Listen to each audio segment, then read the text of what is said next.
Caríssimos irmãos e irmãs, estimadas famílias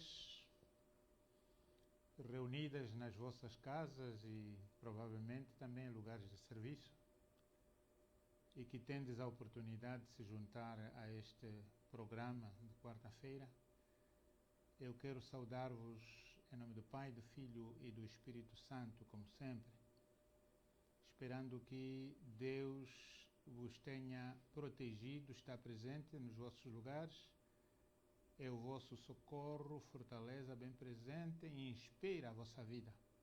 Sedes abençoados. Oremos. Te louvamos, ó Santo Deus, e santificamos o teu santo nome, porque tu és Deus, Senhor de todo o universo, e que criaste o homem à tua imagem e semelhança. Por isso te somos gratos, ó Deus, por fazermos parte do teu plano. Perdoe-nos, Senhor, sempre que nós não agimos segundo a tua vontade e não te glorificamos.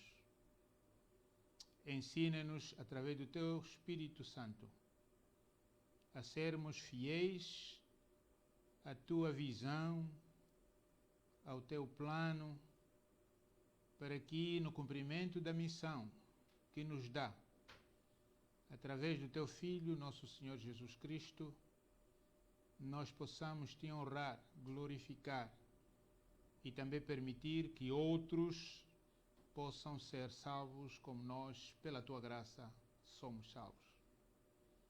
Continue conosco, ó Santo Deus, nessa tarde, ilumine as nossas mentes, abrindo-as para que elas possam receber e entender a tua palavra. Isto te pedimos, ó Santo Deus, em nome de nosso Senhor Jesus Cristo, nosso Salvador. Amém. Caríssimos irmãos e irmãs, nesta quarta-feira nós teremos um programa um pouco diferente do normal.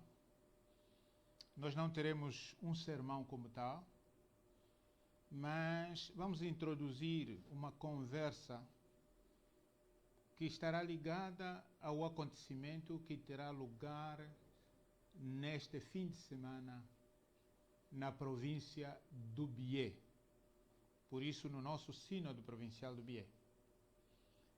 Provavelmente nem todos sabem, mas eu tenho a certeza que a circular foi lida em muitos lugares onde as pessoas se reúnem.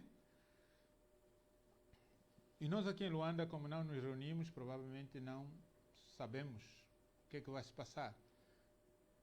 Mas a província do Bié, o Sínodo Provincial do Bié, vai ordenar pastores. E o trabalho para esta ordenação começa no sábado, ou até digo na sexta-feira, dia 21, depois sábado e domingo será a ordenação. Por isso é mister que hoje pudéssemos falar um bocadinho sobre a liderança, talvez um líder que se deixa tocar. Bom, isso foi sugerido já há muito tempo, devia ser na quarta-feira passada, mas por causa de situações que vivemos não foi possível. Por isso eu vou fazer uma pequena introdução e hoje poderemos receber algumas perguntas para clarificação de quem quiser realmente fazer perguntas, se assim for necessário, a fim de que possamos entender a razão por que a IECA prepara os seus quadros. Mas eu gostaria de basear também num texto bíblico que nós encontramos em Mateus 9, versículos 35 a 37. E o texto diz assim: Percorria Jesus todas as cidades e aldeias, ensinando nas sinagogas deles e pregando o evangelho do reino e curando todas as enfermidades e moléstias entre o povo. E vendo a multidão, teve grande compaixão deles, porque andavam desgarrados e errantes como ovelhas que não têm pastor. Então disse aos seus discípulos: a seara é realmente grande, mas poucos são os ceifeiros. Rogai, pois, ao Senhor da seara que mande ceifeiros para a sua seara. Palavras do Senhor. Caríssimos irmãos, quando nós falamos de liderança, nós estamos à procura de uma liderança efetiva e eficiente. E talvez a primeira pergunta que deveríamos fazer é: por que líderes? E, como cristãos, nós começamos sempre a perguntar por que Deus precisou de líderes. Eu penso que Deus precisou de líderes porque tinha uma visão e também teve que desenvolver um plano para executar essa visão. Por isso, podemos já começar por dizer que Deus é realmente o primeiro líder. Alguém que realmente apresentou essa visão, da qual todos os outros líderes realmente vieram a depender. Dentro da Bíblia, nós podemos encontrar vários temas que podem realmente revelar essa visão de Deus. Mas eu gostaria de ir para a escolha do nosso pai Abraão e descobrir que a visão de Deus foi realmente permitir que através de Abraão, que se tornou em amigo de Deus, todas as nações do mundo recebessem a bênção divina.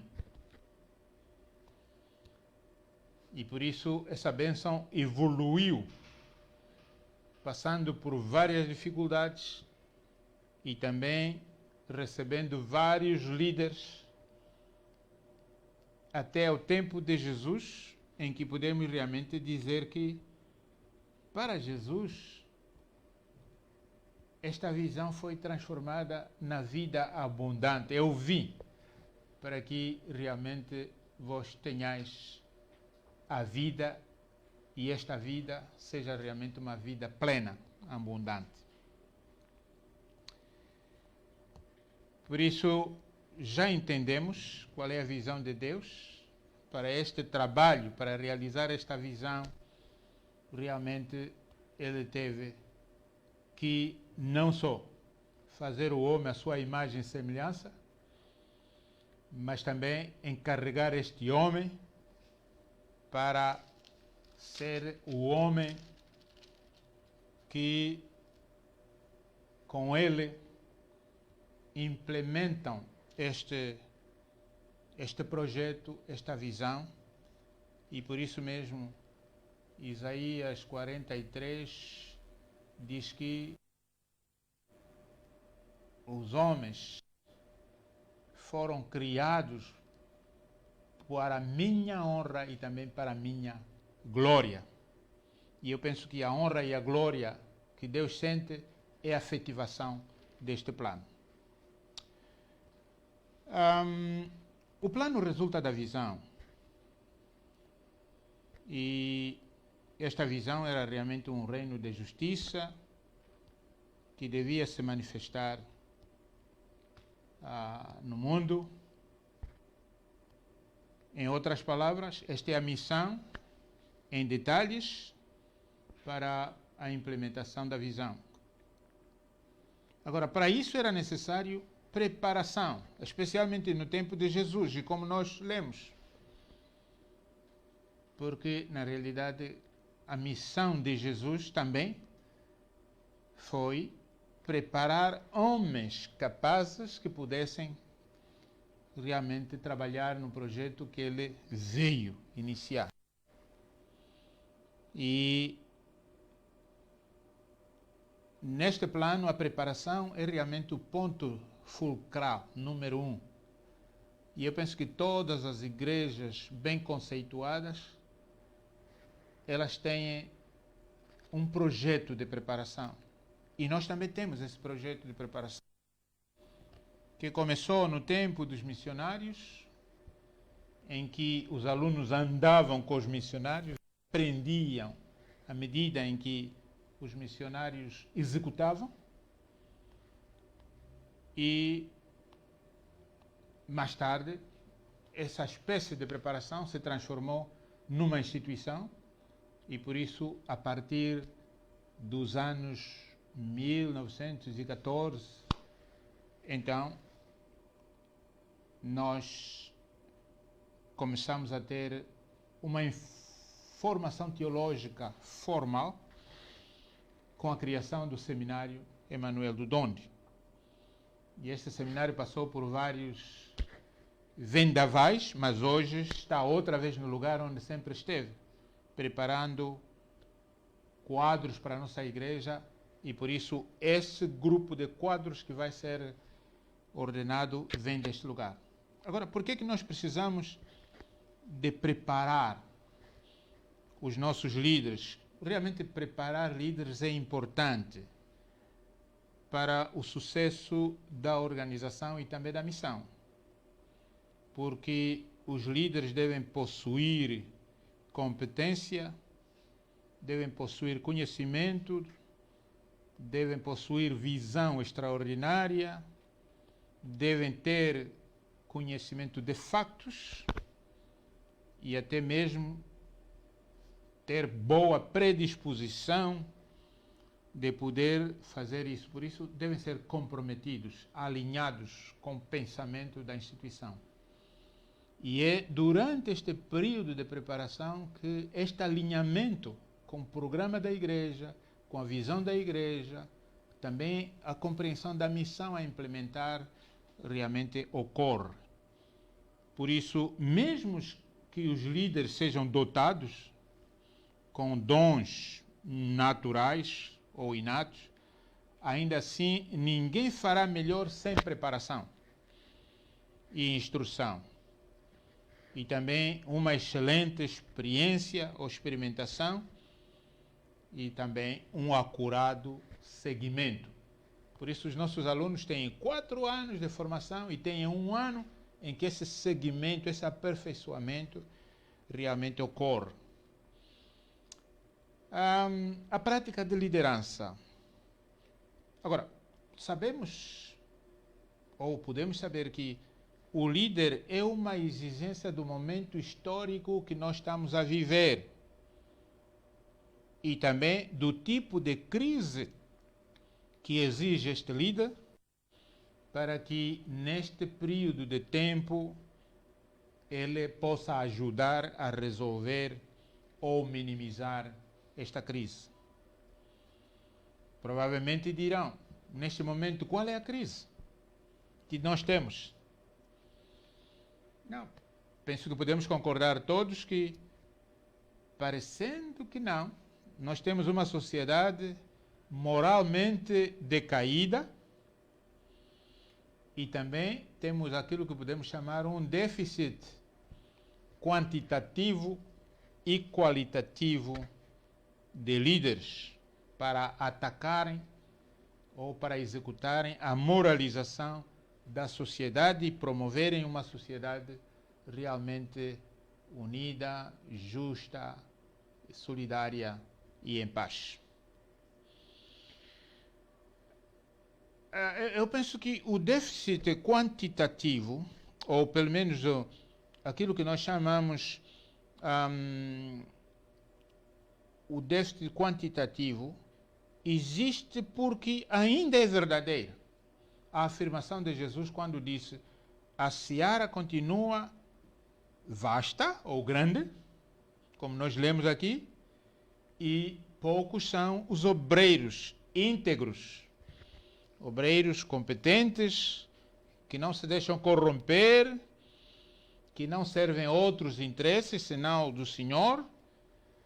E por isso nós temos a obrigação de continuarmos a orar para que Deus, o Senhor, chame para a sua seara mais homens e mulheres para que executem o seu plano. Na prática, só para ilustrar a nossa igreja, isto representa 2.590 congregações para apenas 380 pastores. Por isso, se continuarmos a ordenar, esse número vai aumentar, e o nosso objetivo, a nossa visão futura é que, de fato, cada congregação no futuro venha a ter um pastor, ou mesmo 2 a 3 pastores, executando várias funções, como, por exemplo, liderando crianças, jovens, senhoras, enfim, dando a cada grupo de interesse aquilo que realmente pode formatar a sua virtude, o seu caráter, a sua maneira de ser. Agora, também do ponto de vista qualitativo, nós precisamos de responder também a esta questão que Jesus colocou. Se a vossa justiça não superar a dos fariseus e saduceus, não entrareis no reino dos céus. Significa que, de facto, nós precisamos de uma liderança que é capaz de implementar esse espírito de justiça, espírito de solidariedade, e também é capaz de imitar Jesus Cristo e fazer uma certa diferença, que possa desafiar os vícios do momento e mostre o caminho novo, seguro. E isso também por quê? Porque, como cristãos, nós somos desafiados a sermos a luz do mundo. Na verdade, se essa luz do mundo se apagar, com que o mundo será iluminado. Por isso, a preparação aqui é pôr sempre combustível na vela, para que a luz não se apague.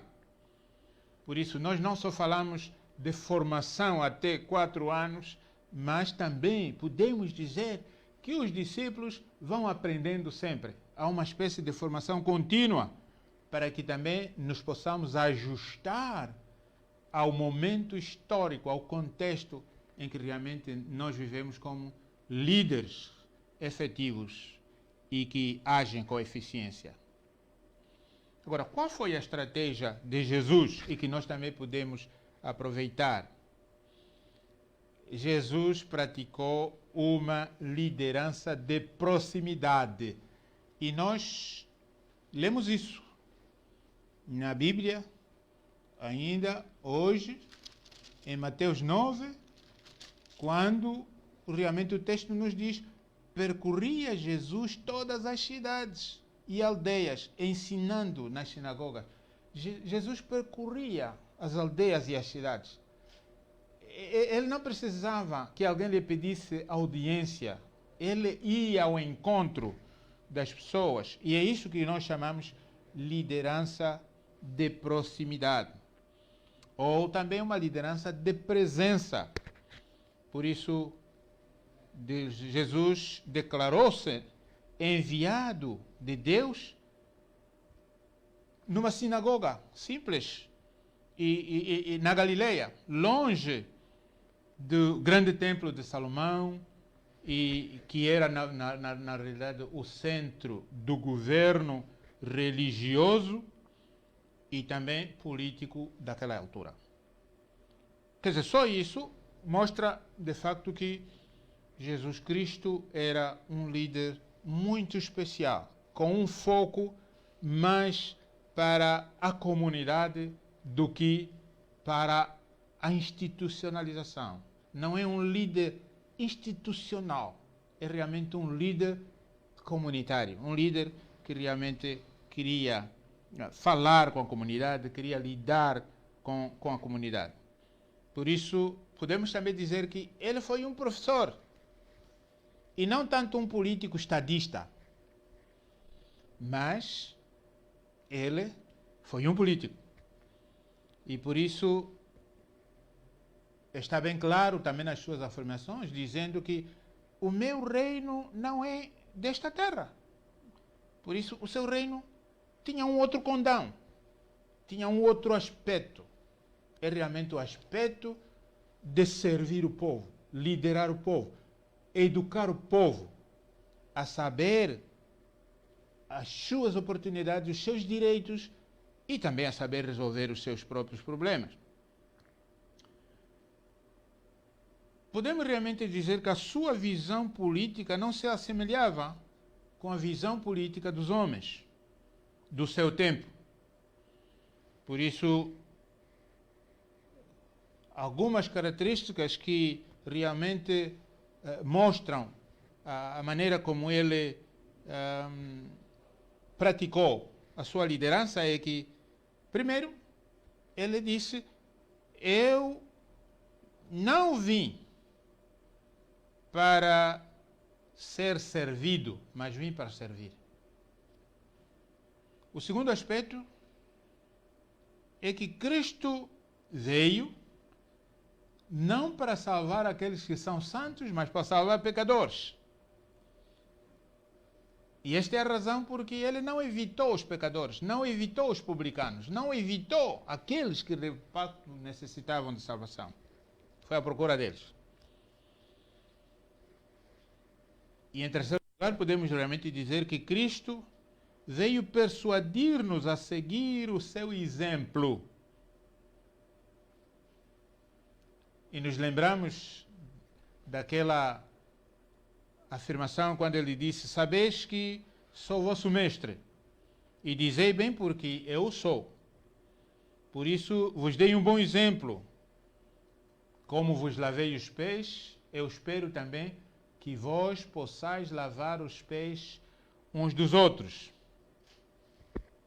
E em outro lugar diz: bom, aquele que quiser ser o maior entre vós, vai ser o vosso serviçal, porque vai ser aquele que tem que se preocupar com todos e com tudo. Olha, muito próximo mesmo deste texto que nós lemos, está o exemplo de um líder que se deixa tocar. Agora, o deixar-se tocar como líder requer uma liderança presencial. Você tem que estar lá. Lá onde estão as pessoas que precisam de tocar para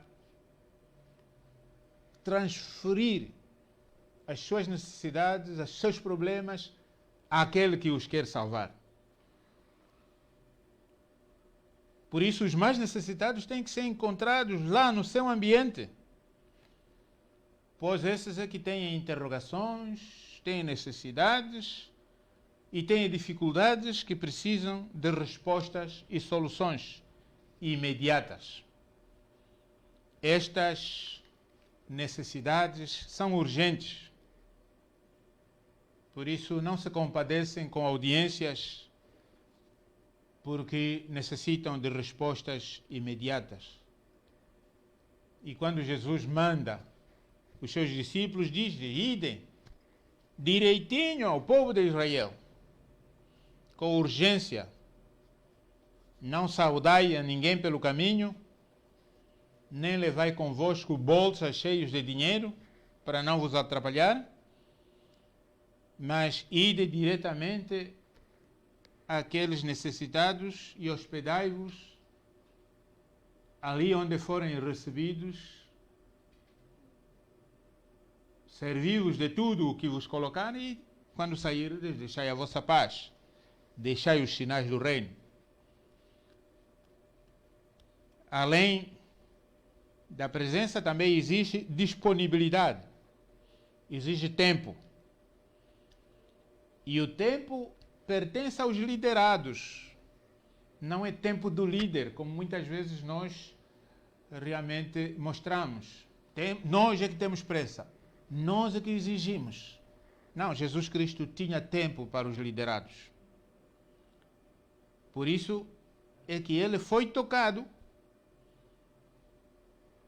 tinha uma agenda, tinha convites de todos os lados, mas ele parou.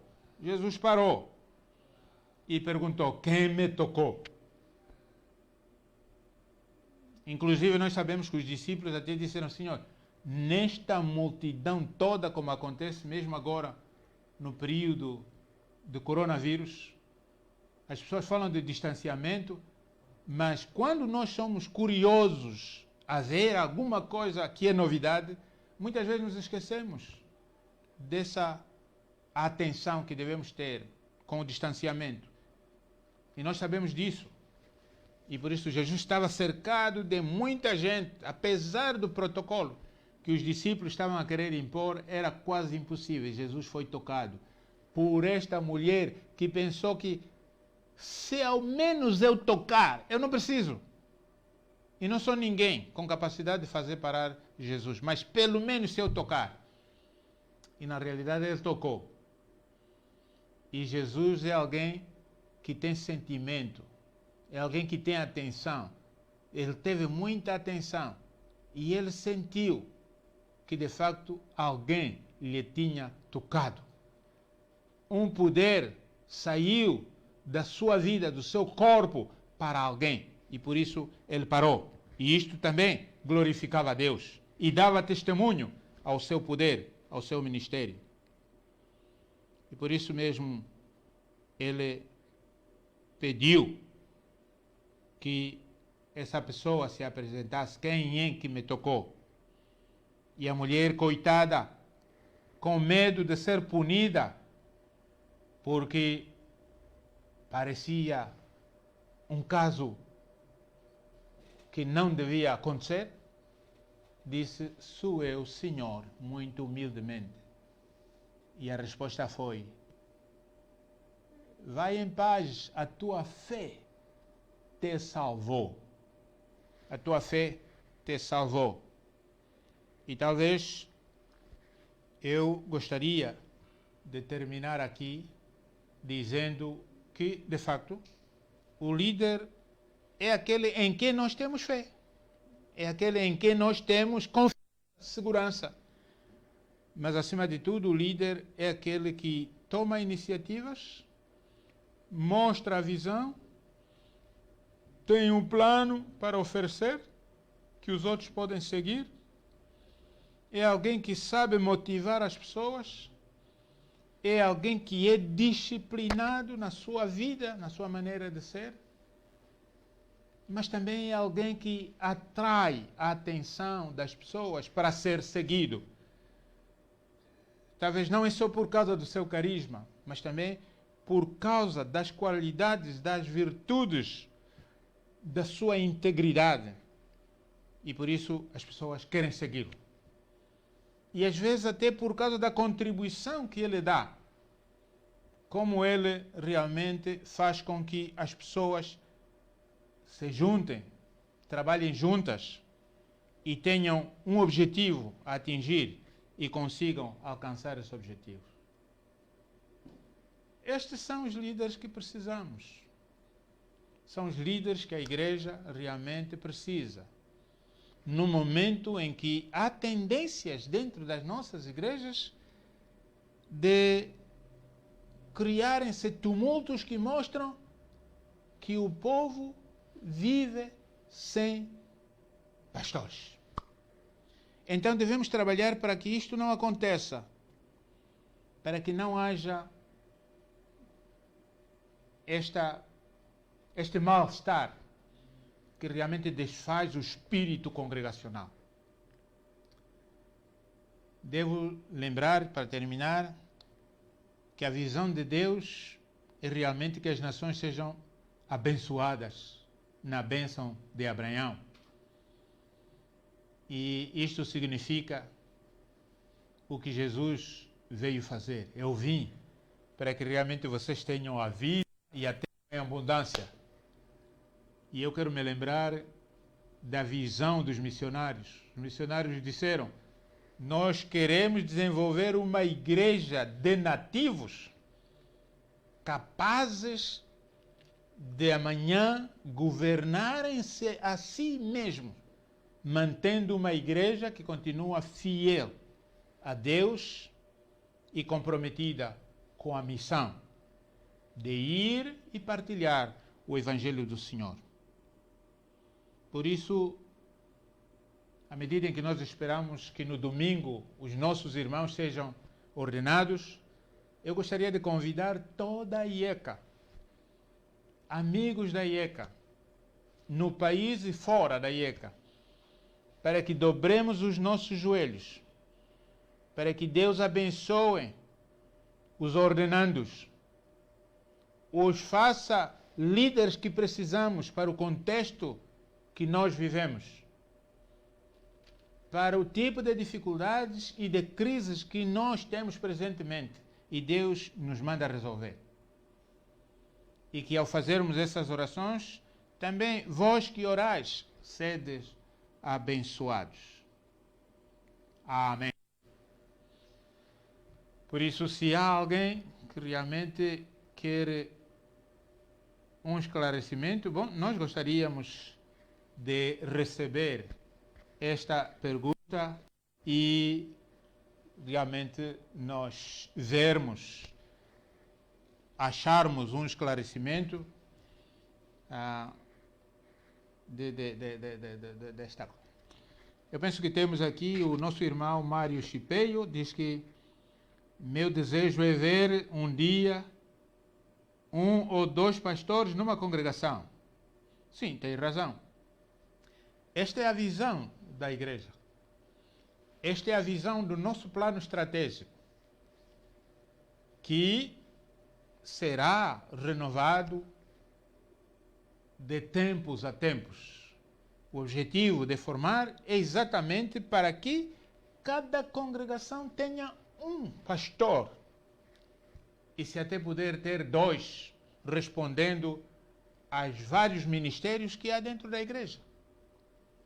É preciso que o pastor tenha tempo de aconselhar, é preciso que o pastor tenha tempo de administrar, é preciso que o pastor tenha tempo de visitar, é preciso que o pastor seja alguém que tenha o conhecimento de resolver conflitos, quer dizer, recebendo conflitos e os ajudando a serem resolvidos.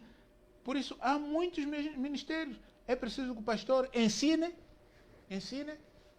quer dizer, que o ensino da Bíblia não esteja entregue a pessoas que não foram preparadas, mas o pastor deve ensinar os que ensinam. Por isso o pastor é formador de formadores.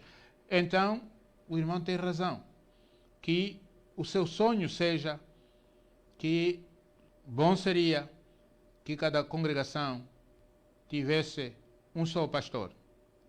E é verdade que isso também exige investimentos. E os irmãos sabem que o Fundo Global realmente foi preparado para este fim. E desde 2014, mais de 45% deste orçamento está investido na formação de quadros. Aumentamos o número de estudantes para ver se realmente, pelo menos, reduzimos um bocadinho o déficit. Mas é verdade que nem todo mundo da IECA compreendeu isso. E este fundo é apenas dado 2 vezes por ano. 2 vezes por ano.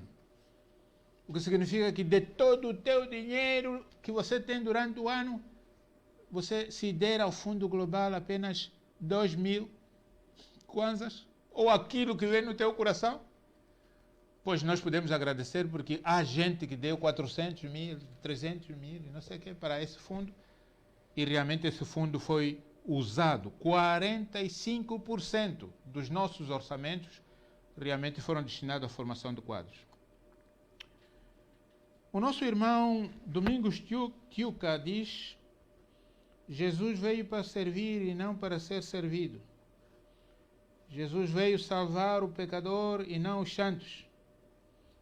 Os líderes devem na comunidade e não nas instituições. Bom, quer dizer que o que ele disse, eu quis dizer aqui é que Jesus Cristo, o seu foco de Jesus Cristo foi mais a comunidade do que realmente ser um líder institucional. Bom, isto é verdade. Quer dizer, os líderes podem ser líderes formais, quer dizer, institucionais, como, por exemplo, eu, que significa que sou secretário-geral durante o mandato. Terminado o mandato, eu sou pastor. Quer dizer que deixei de ser o líder institucional, que é simplesmente ser secretário-geral, ocupando um escritório e a partir daí ajudando as pessoas. Mas o líder comunitário ou não institucional é aquele que lidera pelo carisma e muitas vezes não tem escritório, como Jesus não teve escritório. Jesus não teve um lugar central onde ele pudesse dizer, bom, aqui sou líder e aqui não sou. Não, ele é líder. É líder. E por isso podemos realmente dizer que ele foi senhor de tudo, senhor do universo. E a sua liderança foi mais junto das comunidades do que no escritório, onde para se entrar é preciso bater a porta ou é preciso marcar uma audiência. Não. A única vez que nós encontramos Jesus a ter uma reunião com uma audiência prévia foi quando os gregos lhe procuraram. E esses gregos foram a André e disseram, o André, penso que foi André, mas também pode ser João, porque eu não me lembro o texto, mas está na Bíblia, queremos ver Jesus. Eu penso que é o único momento em que parece ter havido audiência. Bom, é verdade que há outros lugares onde também esse aspecto de audiência pode ser reclamado, mas aquele é o elemento mais notório. Em outros lugares, realmente, as pessoas foram procurá-lo. Nos lembramos, inclusive, daqueles que abriram o teto sem pedir licença a Jesus, abriram o teto e baixaram um doente, e Jesus não disse, não tem interesse. Não, ele recebeu e disse, a vossa fé realmente salvou este doente, e o doente foi salvo. Por isso, esta é a diferença. Mesmo que tenhamos um escritório, nós devemos ser disponíveis para aqueles que necessitam. Nós devemos ser abertos. Nós devemos permitir este contato, a fim de que as ânsias, as preocupações das pessoas que necessitam realmente sejam satisfeitas. Às vezes até pelo simples toque. Uma saudação pode realmente satisfazer essa ânsia e pode também conduzir à cura de muitas necessidades que as pessoas possam ter. Eu não tenho mais aqui nenhuma pergunta. Não sei se há mais alguém, mas eu espero que eu tenha respondido a essas perguntas que foram aqui colocadas. E líderes como estes, que se deixam tocar, que não se irritam, não afugentam a comunidade, líderes nos quais o povo pode acreditar, colocar confiança e seguir, realmente esses são os líderes que são necessários. Um líder só é líder quando é seguido, tem seguidores. Quando, na realidade, tem pessoas que acham que se juntando a eles vão evoluir, vão ganhar o que não têm, vão ser mais motivados e poderão fazer muito mais do que estão fazendo. Também é verdade que o bom líder não é aquele que se deixa acompanhar sempre, né? Mas também é aquele que capacita os que lhe seguem a descobrir formas de poderem liderar a sua própria vida e também liderar outros. Por isso, na vida nós devemos ser como João Batista, que reconhece que o meu tempo passou, agora é o tempo de Jesus. Devemos ser como Jesus, que também acha que agora o meu tempo de ir para o meu Pai chegou. E ele pediu ao Pai, eu não peço que os tires do mundo, mas que estejam aqui, cumprindo uma missão. Por isso, ide, fazei as nações discípulos, ensinando-as todas as coisas que vos tenho orientado. E aqueles que se converterem sejam batizados em nome do Pai, do Filho e do Espírito Santo. Mas a certeza é uma. Cristo prometeu, eu estarei sempre convosco para o vosso sucesso, nas vossas dificuldades eu estarei presente. E se lembrarem de mim, eu estando em vós e vós em mim, então fareis coisas maravilhosas, aquelas que eu fiz serão ínfimas. Vocês fareis coisas maiores. E eu penso que essa é a ligação que nós temos para com Cristo, e esse é o tipo de líderes que realmente nós precisamos. Espero que Deus nos abençoe, Deus continue a olhar para nós com a sua simpatia, com a sua força, fortalecendo a nossa fé e, acima de tudo, abençoando o trabalho que será feito no próximo domingo.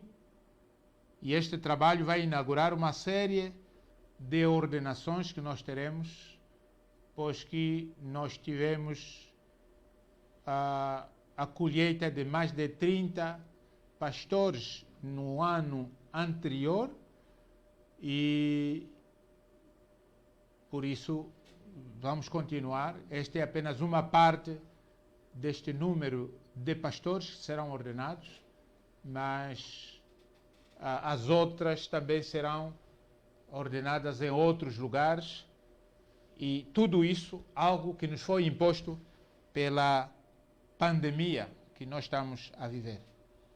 Que Deus nos ajude, mas eu estou vendo que deve haver mais uma pergunta do irmão,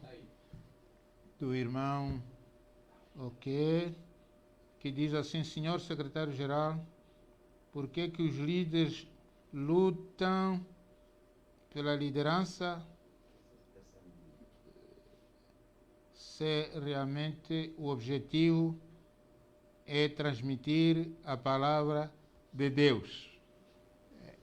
Bom, esse é o irmão Laurindo Kutassi. Laurindo Kutassi é uma pessoa que está sempre ao meu lado. É realmente do nosso escritório. E ele está a dizer por que os líderes lutam para liderar, se afinal, e até às vezes se matam, se afinal o objetivo é apenas transmitir a palavra ao povo de Deus. Bom, é uma pergunta difícil de responder, mas também fácil. A mim dá-me a entender que o líder, por ser seguido e confiado por muitos, ele ganha uma certa reputação e passa a ter alguns privilégios que realmente pessoas que não são líderes não têm. No caso de Jesus Cristo, o ser líder levantou um certo ciúme. Levantou um certo ciúme porque a boa nova que ele anunciou atraiu mais gente, e até mesmo roubando pessoas que faziam parte de outras lideranças. E a questão aqui está na verdade. qual é a verdade pregada pelo líder ou pelos líderes. Por isso, o membro, o seguidor, é livre de escolher quem é que está a dizer a verdade. E aqueles que descobriram que Jesus estava a dizer a verdade, e essa verdade contrariava as meias verdades de outros líderes, realmente ele atraiu mais gente, incluindo aqueles que estavam já em outras alas. E por isso a preocupação dos fariseus, dos saduceus, dos sacerdotes e outros príncipes naquela altura foi realmente esta, de ver o povo todo a fugir deles e a ir para Jesus Cristo. E por causa disso acusaram Jesus Cristo de desencaminhar o povo. Desencaminhar o povo. E mesmo hoje, realmente, a competição está aí.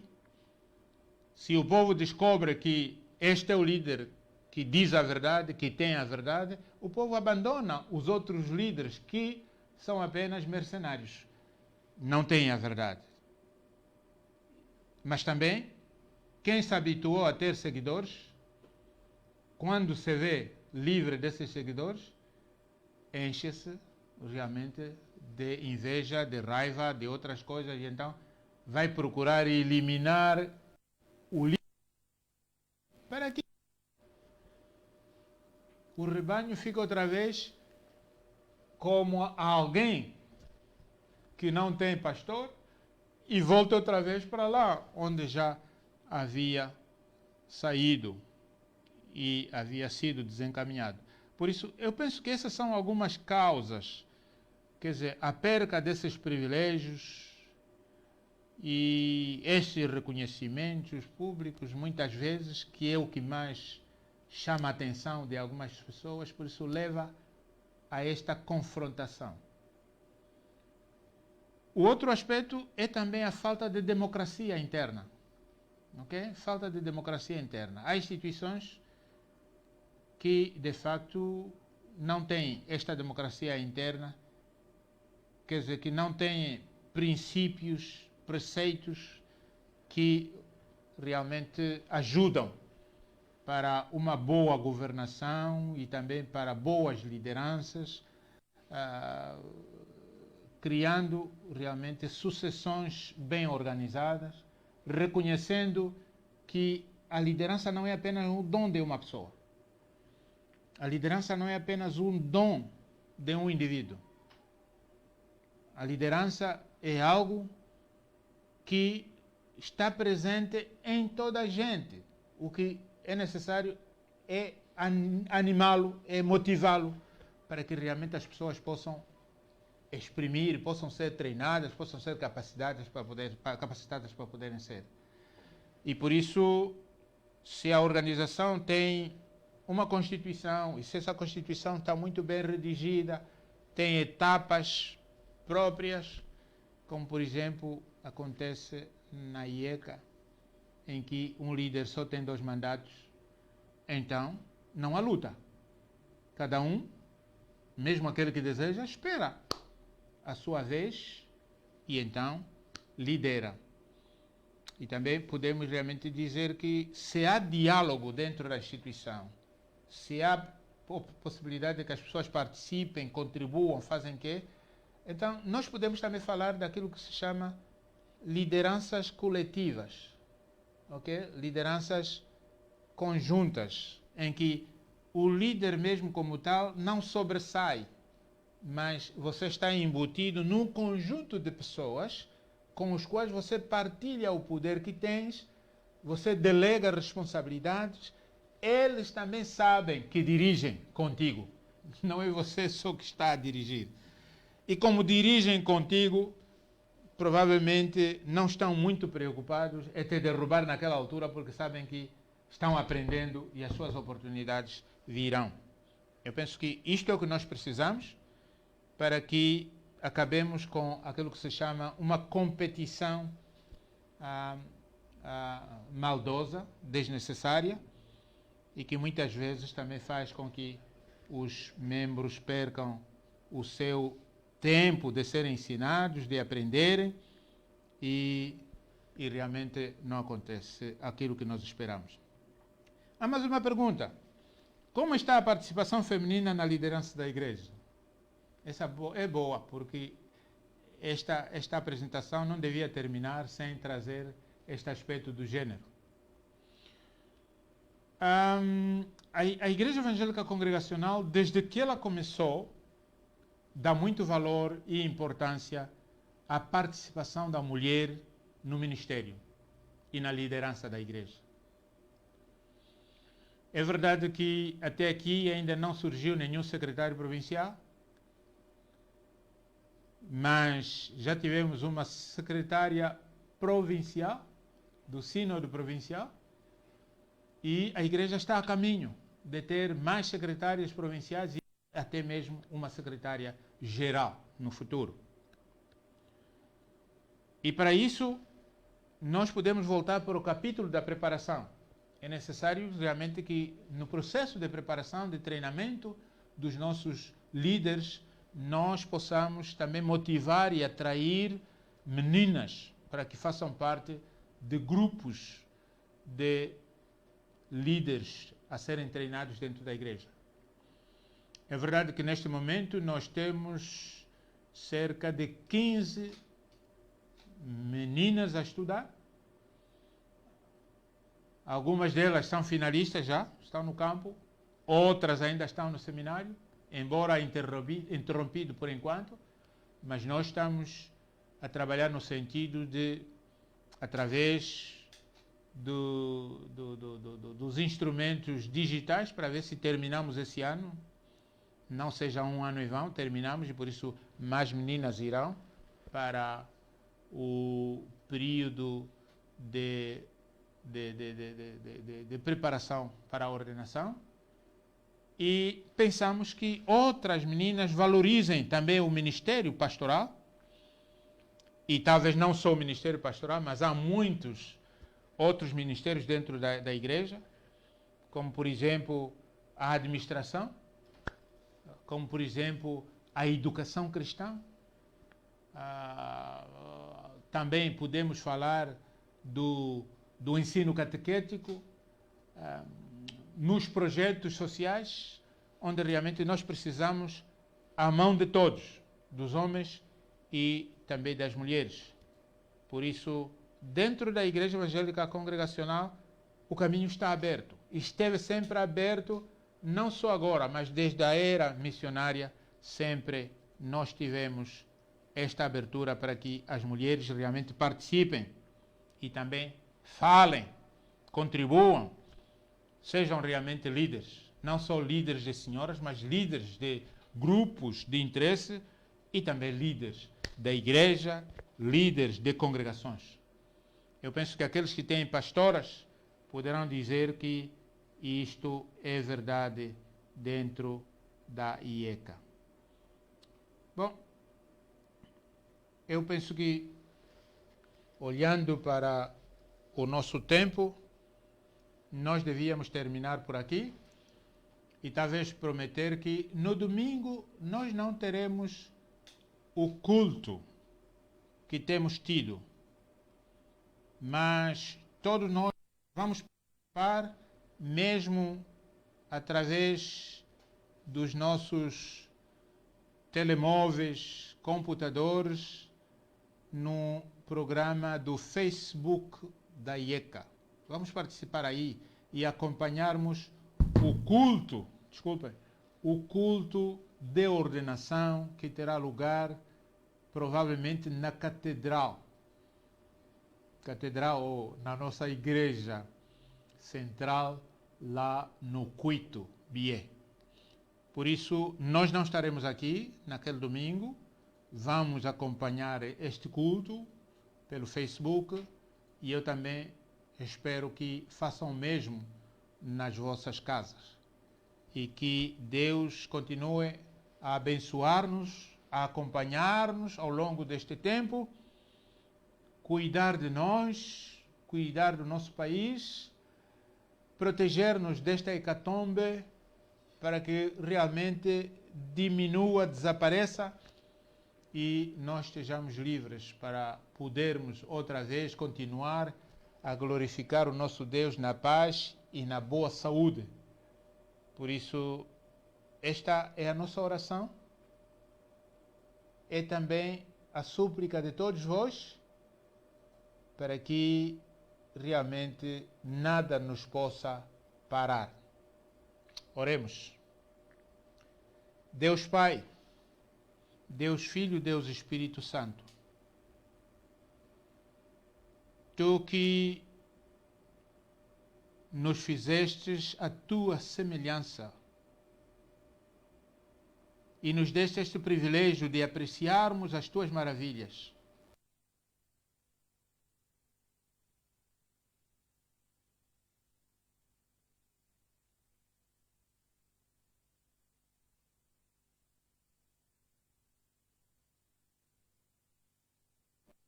para sermos utentes da Tua graça,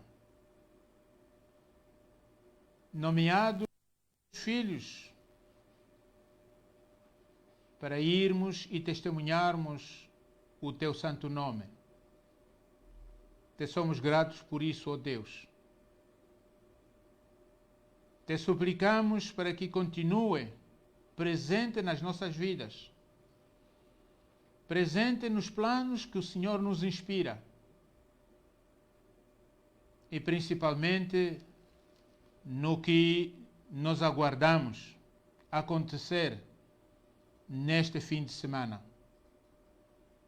Se com o colégio de ordenação, ó Santo Deus, se com o povo que o Senhor está convidando para ser testemunha deste ato.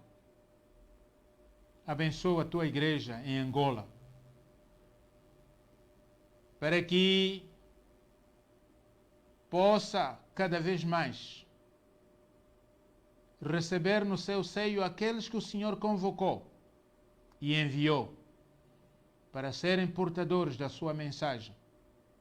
Sim, ó Deus, abençoa as igrejas em Angola e os seus líderes a serem realmente igrejas e líderes comprometidos com a Tua justiça, com a Tua paz, a fim de que o Teu reino habite verdadeiros cidadãos deste reino de justiça, de paz e solidariedade.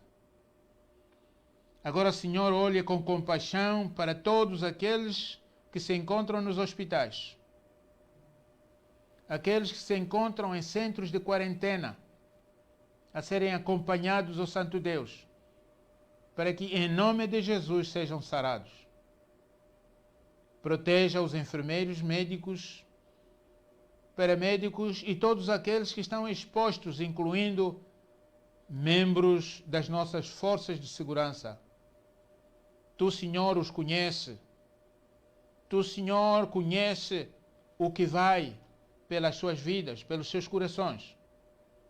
Se presente, ilumine os seus caminhos e proteja o Senhor para que cumpram a sua missão. Agora, ó Pai Santo, a Tua bênção caia sobre todos nós. A graça de nosso Senhor Jesus Cristo, o amor de Deus Pai e a comunhão do Santo Espírito habite nos nossos lares e com todos nós, com esta nação e não só,